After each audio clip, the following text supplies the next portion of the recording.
Bonjour. Comme je vous l'avais expliqué, courant mars, j'étais en Bourgogne.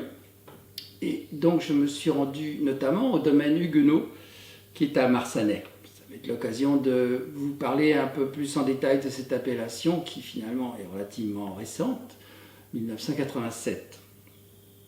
Et aussi que les premiers crus sont imminents, probablement l'an prochain. Marsanais, donc, dans l'après-guerre, commence à se réveiller légèrement et le seul produit qui a un certain prestige dans cette commune, c'est le rosé, qui aujourd'hui a beaucoup moins d'importance pour plein de raisons. Et la première, c'est la concurrence, bien sûr, de la Provence. En revanche, les viticulteurs les plus avisés du secteur se sont vite rendus compte que ce secteur avait un beau potentiel, parce que la géologie finalement n'est pas tellement différente de la commune prestigieuse de Gévray-Chambertin qui est à côté. C'est les familles Huguenot, Bouvier et Fournier qui sont les précurseurs de ce changement de cap, avec d'autres d'ailleurs. Huguenot précisément, c'est ça que je propose aujourd'hui, avec un blanc, un Marsanais blanc, la cuvée s'appelle Collection en millésime 2022. Cette cuvée collection, en fait, correspond à 3 parcelles. Je vais vous expliquer un petit peu ça. Les Huguenots ont fait construire un chai remarquable dans la ville de Marsanais. Bon, l'architecture, évidemment, est moderne et un peu heurté les constructions traditionnelles de Bourgogne, mais c'est des très beaux bâtiments. J'ai été reçu par un jeune homme qui est un peu atypique parce qu'il a eu un parcours un peu, disons, en dehors du sérail. Il est lorrain d'origine. Il a fait plusieurs expériences professionnelles. Il a travaillé chez un caviste à Autun. Et puis il a fait de la gestion, etc. Et là, il s'occupe donc aussi des visites sur le domaine.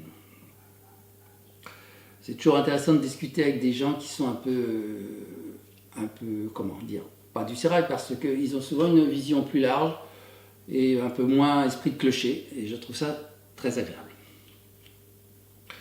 L'appellation Marsanais est vaste, quand même, c'est 300 hectares, avec environ 20% de blanc.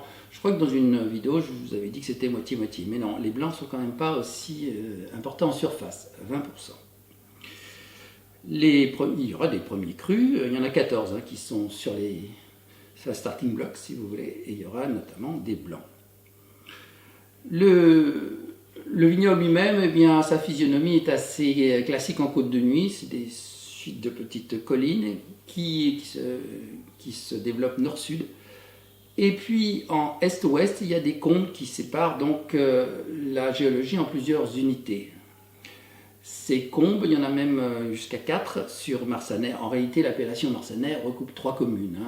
Chenôve au nord, Marsanais et Couchet au sud.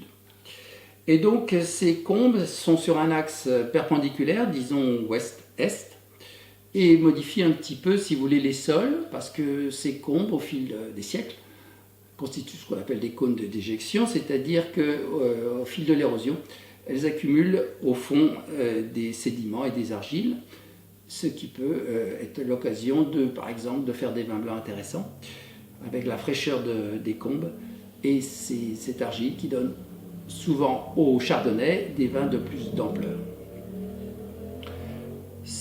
Donc cette collection, c'est trois parcelles qui sont dans le prolongement d'une combe, la combe Penel, et qui sont à la limite en fait entre la commune de Marsanais et la commune de Couchet.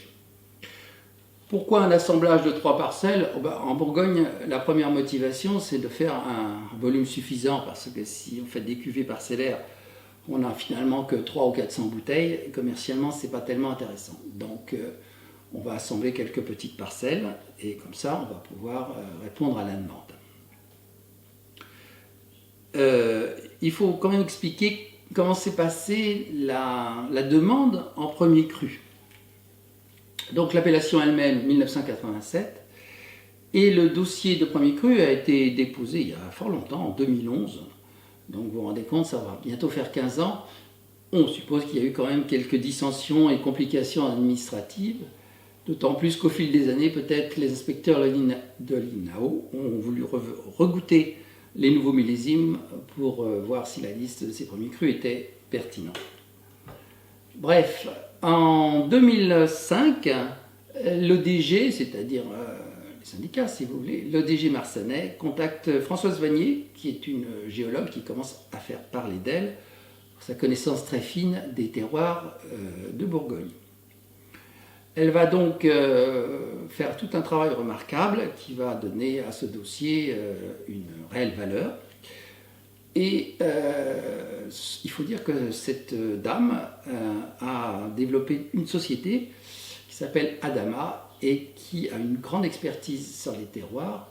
Et on peut supposer qu'avec le réchauffement climatique, elle va être très sollicitée parce que si on doit remonter les vignobles plus au nord à cause de la fraîcheur, les sols ne suivent pas et donc il va falloir réétudier la question.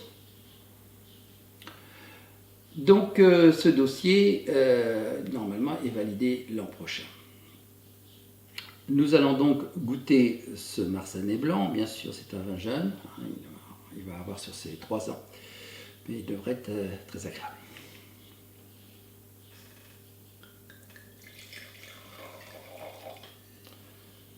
Belle robe, pâle, à reflet vert, le vin jeune. Hein. Mais intense. De poire, de citron, de fleurs blanches.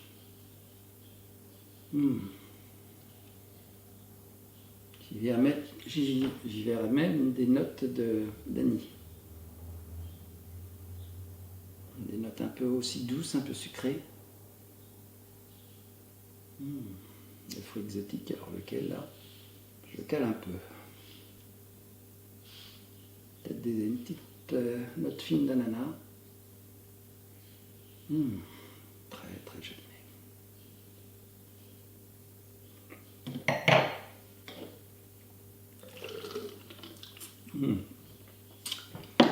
Un joli chardonnay bourguignon avec un beau volume en bouche, hein, certainement dû à une présence d'argile assez marquée.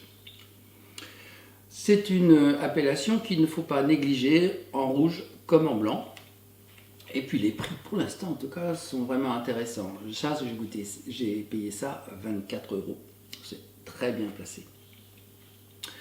J'ai discuté avec les guenauds et ils pensent ne pas trop modifier leur prix suite à la validation des premiers crus. Et comme ce sont des gens que je connais depuis pas mal d'années, je pense que ce sera vrai, raison de plus, pour faire connaissance avec leur vin. Ils ont donc des Marsanais et d'autres appellations comme Fixin et quelques parcelles sur Gevrey-Chambertin et notamment une cuvée de très vieille vigne qu'il faut attendre bien sûr. J'ai goûté le 2023, il est assez prometteur. Voilà, alors je vous rappelle quand même qu'en Côte de Nuit, les appellations village, où qu'elles soient d'ailleurs, de Nuit-Saint-Georges jusqu'au nord, sont souvent un peu cher payées. Parce que si vous voulez, on a affaire à des vins relativement rustiques, mais qui bénéficient du prestige de la commune, hein, que ce soit à Chambolle, à Vaune, à Moret, etc.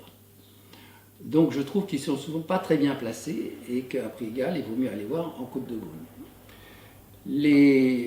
Ce sont bien sûr les premiers crus qui signent, si vous voulez, au mieux les terroirs et un peu, comme j'expliquais plus d'une fois, à Nuit-Saint-Georges et ailleurs, il faut fouiner et on trouve des premiers crus qui ne sont pas trop connus au point de vue commercial et qui, eux, par contre, présentent un bon rapport qualité-prix tout en sachant qu'on reste quand même dans des gammes de prix assez élevées. Voilà, à bientôt.